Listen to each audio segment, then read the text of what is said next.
पहा, पहिले डोळ्यासमोर चित्र उभं करायचं, मग असं म्हणायचं चित्र उभं केल्यानंतर, आज मुझे दिल से ऐसा लग रहा है कि मुझे पढ़ाई करनी चाहिए।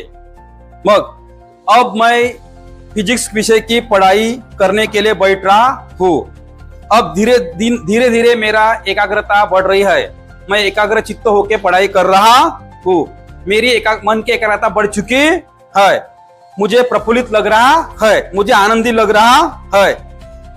मेरा अंतर्मन अभी चेंज हो चुका है, मुझे अभी पढ़ाई में अव्वल होना है, मुझे सब्जेक्ट की गहराई में जाना है, मुझे अच्छी तरह से मेरा सब्जेक्ट याद हो रहा है और मुझे दीर्घ काल तक याद रहता है और मैं अच्छा समय पढ़ाई को दे रहा हूँ। मैं आनंदी हूँ, मैं पढ़ाई को एंजॉय कर रहा हूँ। असं नाही का मनात फिलिंग आणायचं, फिलिंग आणले ना तुमचं मन चेंज झालं, तुमच्या लाईफ मध्ये चेंजेस नाही का आपोआप येते। पुन्हा एक मला सांगतो काही मुद्दे स्वतःमध्ये बदल कसे घडून आणते।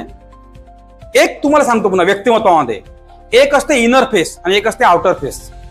तुमचं व्यक्तिमत्व दोन प्रकार आहे, इनर फेस म्हणजे आउटर फेस म्हणजे बाह्य, इनर फेस म्हणजे आंतर फेस, आंतर चेहरा बाह्य चेहरा। बरेचसे लोक माहिती आहे का जीवनामध्ये प्रॉब्लेम मध्ये कुठं राहते माहिती आहे का? तुमचा आउटर फेस कसा आहे पहिले पहा। आउटर फेस काय होते ते समजून घ्या पहिले, व्हॉट इज आउटर फेस पहा।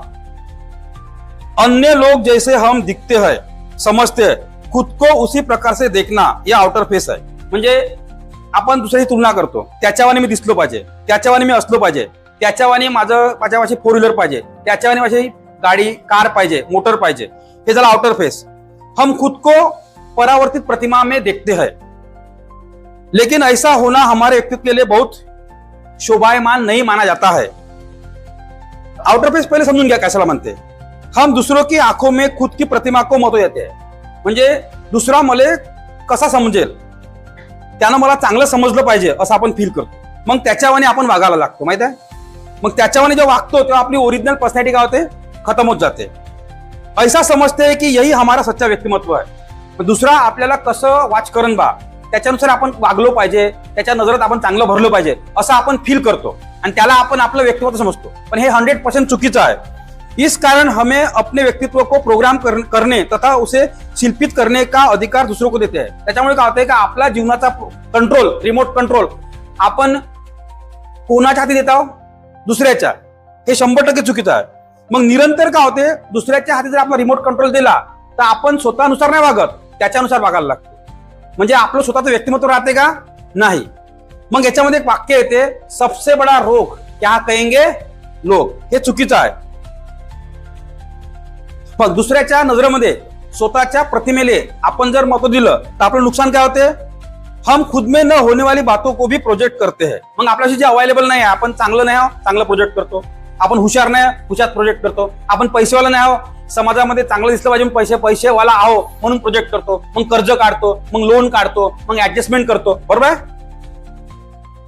हम म्हणजे इस कारण से जाने अनजाने में ढोंग आपल्यामध्ये तयार होते, मग आपली पर्सनॅलिटी म्हणजे ढोंगजनक होते, म्हणजे प्रिटेंडन्स तयार होते आपल्यामध्ये, मग जीवनाचा आपला भाग बनते ढोंग करणं आहे ना, प्रिटेंडन्स आपल्या जीवनाचा भाग बनते, या फिर मग खोटी प्रतिष्ठा तयार होते आहे ना। आणि मग याच्यामध्ये काय होते, हे ढोंग करू नाही का आपण थकून जातो, कारण मग इकून लोन काढ, तिकून लोन काढ, मग मोठं लग्न कर, आपली इमेज समाजात चांगली आहे, इमेज टिकून राहिली पाहिजे, इमेज बॅलन्स राहिली पाहिजे, मग इमेज टिकून राहण्यासाठी आपल्यापाशी तेवढं मॅनेजमेंट नाही आहे, मग 25 लाख लोन काढ, 10 लाख लोन काढ, 5 लाख लोन काढ, मग मोठं लग्न कर, याच्यामुळे पुरं नाही का आपलं जे पर्सनॅलिटी आहे ते काय होते, खतम होते। आपण असलो कसं पाहिजे, आपला आउटर फेस स्ट्रॉंग नाही पाहिजे, आपला इनर फेस स्ट्रॉंग पाहिजे। कोणता फेस स्ट्रॉंग पाहिजे, आता इनर फेस म्हणजे काय होते सांगतो, जैसे हम खुद को देखते हैं, जैसे हम खुद को समझते हैं, वैसे ही हमारा व्यक्तिमत्व बनना चाहिए और वैसा ही हमारा व्यक्तिमत्व होना चाहिए। त्याला म्हणते self image, self inner face. आता आपला पॉझिटिव्ह इनर फेस कशाला म्हणतो आपण ते पहा, हम मूल्यवान है, हम प्रभावी है, हम आकर्षक है, स्वतःला महसूस करायचं, मी मूल्यवान आहो, मी प्रभावी आहो, मी आकर्षक आहो है ना, माझी स्वतःची प्रतिमा आहे, माझं स्वतःचं स्टेटस आहे, माझं स्वतःचं विचारधारा आहे, माझी स्वतःची आवड निवड आहे, माझी स्वतःची इच्छा आहे, बरोबर। मैं सफल हूं, मैं जीने लायक हूं, मैं खुश हूं, मैं स्वस्थ हूं, मैं आनंदी हूं, मुझे लोग पसंद करते हैं, मैं सकारात्मक हूं. म्हणजे स्ववर केंद्रित करायचं, स्ववर केंद्रित करायचं. समजलं तुम्हाला? इनर पेस. दुसरा मुद्दा याच्यात कसं होतं माहितीये का, जेव्हा तुम्ही स्वतःला ओळखता तेव्हा तुम्ही क्रांती करू शकता. जेव्हा तुम्ही स्वतःला ओळखत नाही, रामा म्हणते तुम्हाला, समजा एक व्यक्ती आहे रामा नावाचा, तो वांदेले सरले म्हणते, सर तुम्ही खूप चांगले आहे, तुम्ही एक नंबर टीचर आहे. मी झालो खुश, अरे वा, हा मी एक नंबर आहो. तुला म्हणलं ना, मग काही दिवसानं श्यामा येते भेटाले, का तुम्हाला अक्कल आहे सर, तुम्हाला का समजते, तुम्हाला का येते, थटाकभर तुम्हाला येत नाही. मग मी झालो दुःखी. म्हणजे रामा आणि श्यामा ठरवून का मला खुश केव्हाच आहे, मला दुःखी केव्हा व्हायचं आहे. मग मला खुश केव्हा व्हायचं आहे, मला दुःखी केव्हा व्हायचं आहे, हे कोण ठरवलं पाहिजे? कोण ठरवलं पाहिजे? तो ठरवलं पाहिजे. मग सबसे बड़ा रोग क्या कहेंगे लोग, कळलं का? सबसे बड़ा रोग क्या है, क्या कहेंगे लोग. आपलं व्यक्तिमत्व आपण डिझाईन केलं पाहिजे, बरोबर आहे? आता आपलं व्यक्तिमत्व आपण स्वतः डिझाईन करण्याकरता पहिले आपला व्यक्तिमत्व साठी पहिले टार्गेट ठरवा. टार्गेट बहुत आवश्यक आहे. टार्गेट कोणतं ठरवा? टार्गेटचे दोन प्रकार आहे, एक टेम्पररी टार्गेट, एक परमनंट टार्गेट, बरोबर आहे? आणि टार्गेट नुसार नाही का, जर तुम्ही मोठं टार्गेट ठरवलं तर मोठ्या टार्गेट नुसार तुमचं व्यक्तिमत्व बनते. जर तुम्हाला बिझनेसमॅन बनायचं आहे, तुमचं व्यक्तिमत्व हळूहळू बिझनेसमॅनच्या मार्गाने सुरू होते. तुम्हाला टीचर बनायचं आहे, तुमचं व्यक्तिमत्व हळूहळू टीचर बनण्याच्या मार्गाने सुरू होते. तुम्हाला डॉक्टर बनायचं आहे, तुमचं व्यक्तिमत्व हळूहळू डॉक्टर बनण्याच्या मार्गाने सुरू होते. कारण त्या मार्गाने तुम्ही पुस्तक वाचणं सुरू करता, त्या मार्गाने तुम्ही माणसाला भेटणं सुरू करता, त्या मार्गाने तुम्ही अभ्यास करणं सुरू करता, त्या मार्गाने तुम्ही विचारधारा एक्सेप्ट करणं सुरू करता. तर तुमचं टार्गेट पहिले आवश्यक आहे आणि टार्गेटनुसार तुम्ही व्यक्तिमत्व बनवा. डॉक्टर पहा, तुम्हाला डॉक्टर दूरनच ओळखी डॉक्टर आहे म्हणून, आहे ना. लीडर तुम्हाला ओळखत दूरनच हा लीडर आहे म्हणून, आहे ना. राजकारणी तुम्हाला दुरून ओळखत राजकारणी आहे म्हणून, आहे का नाही. नौकर तुम्हाला दुरून ओळखत नौकर आहे म्हणून, कारण त्याने टार्गेट ठरवलं नौकर बनण्याचं. तर मग तो असा, जी मालक, जी मालक, हा सर, करतो सर, करून पावतो सर, जमते सर. त्याचं व्यक्तिमत्व तसं बनते. तर पहिले मुद्दा काय आहे तुमच्या जीवनामध्ये? टार्गेट. टार्गेट ठरवा. काय ठरवा? टार्गेट. टार्गेट जेवढं मोठं तुम्ही ठरवा आणि टार्गेट जे तुम्ही ठरवलं आहे ते व्हिज्युअलाइज करा. काय करा? व्हिज्युअलाइज करा. रोज टार्गेटसाठी एक एक पाऊल पुढे टाका. डोळ्यासमोर चित्र उभं ठेवा, बरोबर आहे? डोळ्यासमोर चित्र उभं ठेवा, बरोबर आहे का नाही.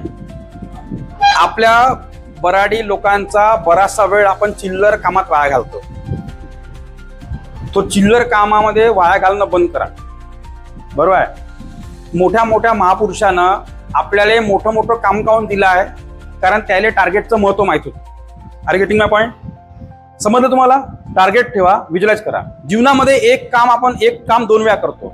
एक करतो आपल्या मनामध्ये, आपल्या इमॅजिनेशन मध्ये, आपल्या व्हिज्युअलायझेशन मध्ये, आणि एक काम आपण जीवनात प्रत्यक्ष करतो.